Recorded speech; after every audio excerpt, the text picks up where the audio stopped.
Just days ago, Faiza Nugud, a member of an opposition party in Sudan, was on hunger strike in a women's prison in the country's second largest city, Durman. She's been held in detention for 6 weeks, accused of taking part in anti-government protests.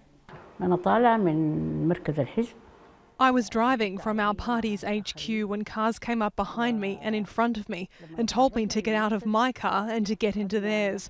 I was taken to detention and then questioned and put in jail.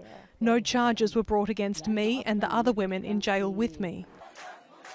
Faiza and at least 39 other women arrested because of the protests have now been released from prison following an order signed by President Omar al-Bashir. Demonstrations in Sudan began in December over the rising costs of basic goods, including bread and fuel. They quickly turned into demands for the president to end his 30-year rule. Security forces used tear gas and live bullets on the protesters. The government says 32 people have been killed. Rights groups say the figure is higher. Last month, the president declared a year-long state of emergency, but the protests have continued. Bashir is refusing to step down and has called for dialogue.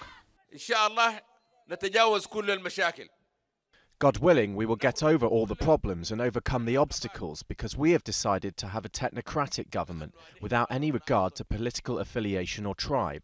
We've picked the military men to be governors because the whole country loves them. Some political analysts say security forces appear to target women protesters more than men. It was surprising to see men arresting women. They were touching the women inappropriately and beating them.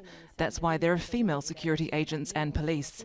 The fact that they let men and not women deal with female protesters is a clear sign of a violation.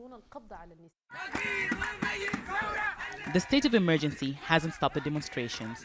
And despite the threat of arrest, many protesters say they'll settle for nothing less than Bashir's resignation. Hiba, Al Jazeera, Khartoum.